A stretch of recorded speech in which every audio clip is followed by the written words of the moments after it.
Dia, gente boa de Deus, estamos aqui em mais um encontro do Caminho da Graça na Penha, no Rio de Janeiro.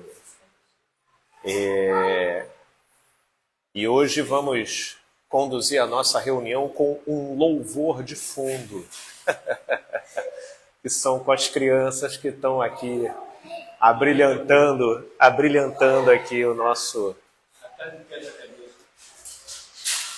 encontro. Gente, diante de tudo que nós conversamos aqui, me despertou a atenção conversar sobre esse paradoxo. Esse paradoxo da atuação da graça de Deus na nossa vida e que leva inevitavelmente a gente a repensar o nosso senso de continuidade nessa existência. Essa vida, ela oferece, sem dúvidas, que muita oportunidade, muitos contextos e possibilidades da gente se realizar. E a nossa alma tende a desenvolver determinados desejos e anseios para tal. Mas no meio disso tudo, o Evangelho, ele nos vocaciona para uma transcendência dessa realidade. E nos convidando ao mesmo tempo que nos provocando mesmo, a desenvolvermos um olhar para além das coisas e das realidades dessa vida aqui presente. E é nesse campo de forças que nós somos desafiados a viver nessa existência. Eu olho para Jesus e eu vejo esses polos de forças sendo vividos dentro de um equilíbrio que dificilmente você encontraria em alguma outra pessoa. Porque ele estabelecia relações de altíssima pertinência e coerência com quem ele tratava e lidava no dia a dia e no contexto das próprias circunstâncias, mas depois ele era capaz de subir um monte, se transfigurar e conversar com Moisés e Elias numa outra dimensão. E conversando com eles ali, retornar, descer o monte e já se deparar com toda uma situação que é típica dessa dimensão aqui presente, porque é uma consequência imediata dos nossos pontos cegos, da nossa dureza de coração, das nossas inflexibilidades e, por conseguinte, das confusões que se formam em torno dessa nossa mediocridade. E aí é exatamente com o que Jesus se depara e ele lida com aquilo ali de uma forma extraordinária. E na descida ele ainda faz um apelo para os discípulos. Não contem para ninguém o que aconteceu ali, até que o Filho do Homem seja assunto aos céus, seja ressuscitado dentre os mortos. Havia uma consciência em Jesus de que o paradoxo ele precisava estar presente. E de que tinham outros elementos aí no meio que faziam peso substancial para que aquilo que ele vivenciava como graça e verdade de caminho não se voltasse contra ele na forma de uma sedução ou de uma provocação para o mal, de se desenvolver nele disposições ruins, disposições consequentemente desvirtuadas do amor, que era a causa principal da missão dele. Mas é a própria história de Jesus que conta para a gente esse paradoxo de ele lidar com essa dimensão, interagir com uma outra dimensão, retornar para essa dimensão e mantendo a coerência na lide com cada uma dessas dimensões. Mas e mais?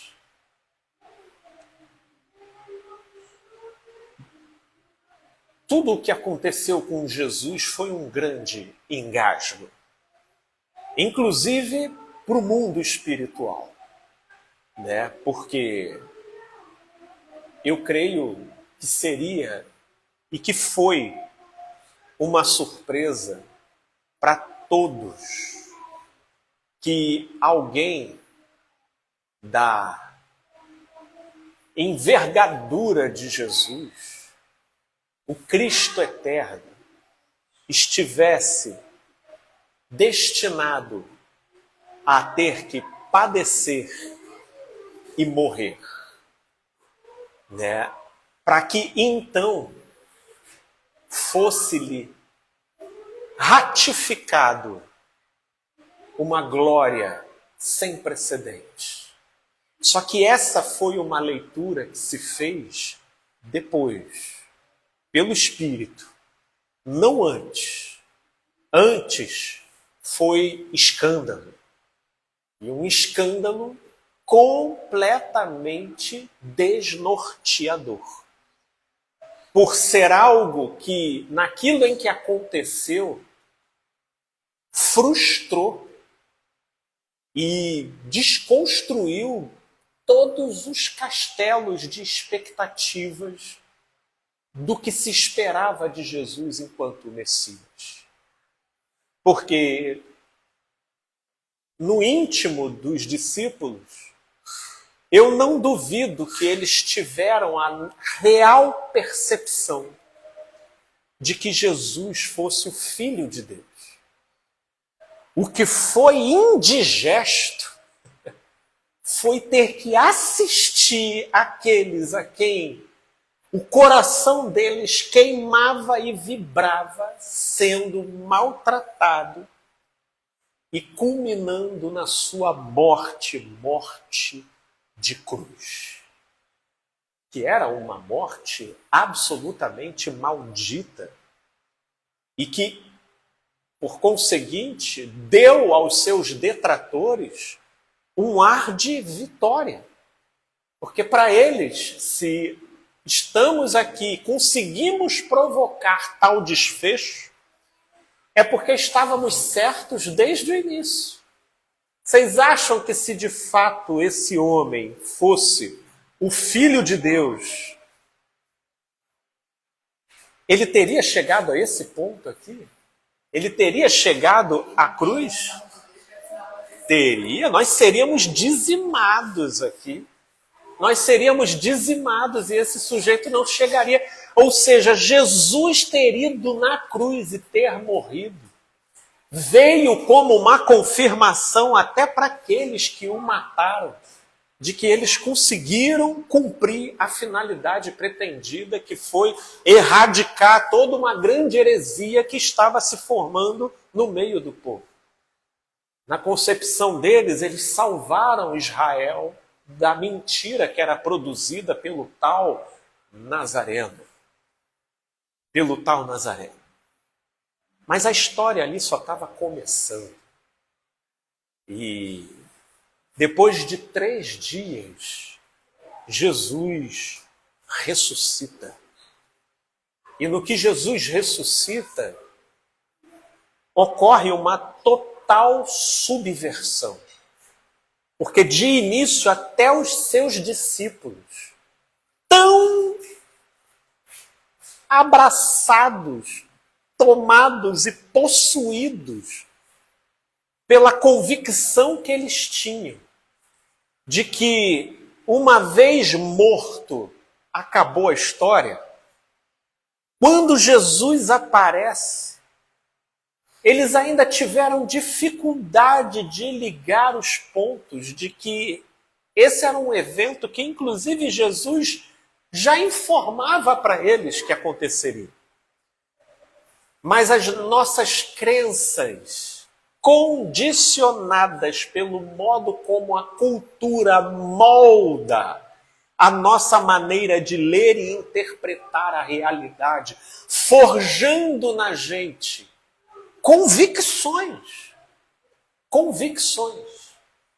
Isso leva a gente a vivenciar os paradoxos de Deus como um absurdo. E um absurdo de uma digestão muito dissaborosa e desconfortável. E aí tem lá Jesus no caminho de Emaús, e o coração daqueles discípulos queimando, mas eles até então não percebendo com quem eles estavam falando. E Jesus conversando com eles, explicando como que tudo isso deveria acontecer. E aí é que a gente vê, estava-se conversando com pessoas ali, que já vinham de uma cultura religiosa. Nenhum dos sábios de Israel, por mais que tivessem estudado a Torá, a lei e as escrituras disponíveis à época, nenhum deles conseguiu chegar à conclusão do que aconteceria com o Cristo. E Jesus veio lá desde o início da Escritura, mostrando os indícios. É por isso que eu particularmente tenho as minhas teorias, né? Porque durante muito tempo, por exemplo, a Igreja Católica ela proibiu o uso da Bíblia, ou manteve a Bíblia apenas com a sua tradução no latim, e considerando também que naquela época a alfabetização era uma coisa rara, ninguém sabia ler, pouco adiantava você interpretar, fazer interpretações, porque a maioria das pessoas não teria acesso a essa informação objetiva propriamente dita. E aí, será que a pergunta é, vocês acham que foi um tempo do silêncio de Deus, da falta de atuação do Espírito, do despertar do Espírito para o que seja verdade? É claro que não. Se a gente pensa dessa forma, a gente está atribuindo ao livro a razão de todas as coisas, inclusive o livro como sendo a boca de Deus.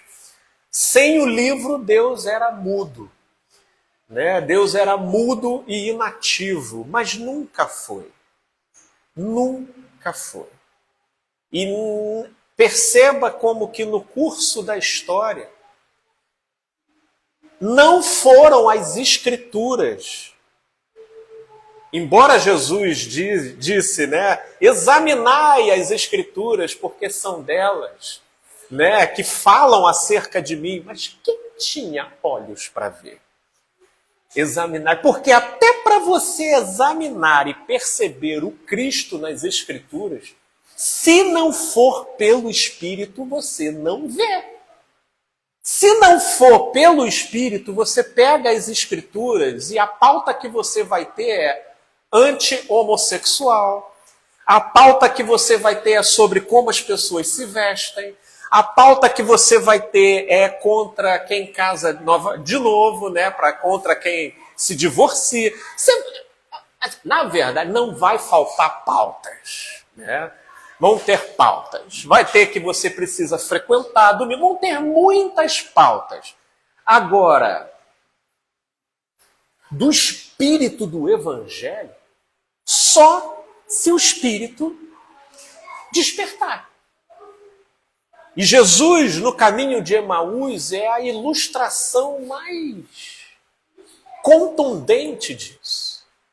Aqueles discípulos que estavam caminhando ali, certamente eles saberiam reconhecer muitas pautas que fossem tocados como tema acerca das Escrituras, mas o que Jesus estava falando ali, que o que aconteceu já estava previsto e demonstrando isso ali presente na lei, em Moisés, na fala dos profetas, nos salmos, Aquilo dali estava sendo um descortinamento para aqueles discípulos completamente familiarizados com a leitura do livro. O que também isso mostra para a gente? O quanto que a mentalidade da religião, junto com a cultura, dá conta de condicionar o nosso olhar, impedindo a gente de perceber a essência da coisa, a essência do chamado. E que embora possa ter a sua verificação nas Escrituras, não tem nas Escrituras, e aí aqui é para a gente ser cancelado de ver, mas não tem nas Escrituras o seu viés principal. Não tem. Mas, Felipe, se não é as Escrituras o viés principal, qual é então? A boca de Deus. Porque ou Deus é vivo, fala e age pelo seu Espírito, ou um Deus que dependa de livro, para mim, é um Deus deficiente. É um Deus deficiente e limitado. Altamente deficiente e limitado. Mas aqui entraria matéria para a gente conversar para uma outra direção. Porque o que eu quero demonstrar e levar a gente a pensar aqui é sobre o paradoxo que nessa existência aqui realiza a glória de Deus na nossa vida. Porque quando a ficha dos discípulos começaram a cair sobre o quanto que a contradição, ao invés, a contradição, o sofrimento, a perda, as dificuldades, ao invés de serem em si um sinal da desaprovação divina, da maldição, do castigo e do desfavorecimento de Deus, como que até essas vivências e realizações elas podem contribuir para a formação e edificação e aprimoramento do ser. Na realidade, as leituras morrem até os próprios discípulos pensavam, cara, você vai conseguir passar? Sem dúvidas. Sem dúvidas. Será que eu não fui ludibriado, enganado? Né? Sem dúvidas. Sem dúvida de dar razão até àqueles que os perseguiam e maltratavam, e que enquanto Jesus peregrinou com eles, Jesus sempre teve respostas com tanta propriedade, demonstrando uma autoridade que eles não conseguiam verificar nos religiosos, mas que... João fala isso, né? É? Ele falava com autoridade. Com autoridade. Na autoridade de quem você faz isso? E as respostas deles eram com muita propriedade, ou seja, enquanto Jesus viveu, foi acesa e alimentada nos discípulos a expectativa de uma realização conforme a concepção do que era a realização para eles. Daquilo que a cultura e a mentalidade da religião construiu no olhar deles. Só que Jesus, com a vida dele, veio com uma grande marreta e destroçou aquilo tudo. E com a ressurreição de Jesus, nasce o paradoxo, onde aquilo que na nossa percepção imediata produz em nós a sensação de que vai nos destruir, de que pode acabar com a gente. Na verdade, nas mãos de Deus e na condução do Espírito, tem justamente o poder de forjar a gente. De forjar a gente. E é aí que, por exemplo, ontem, quando eu fiz um react de um vídeo que remove as minhas vísceras aqui, de uma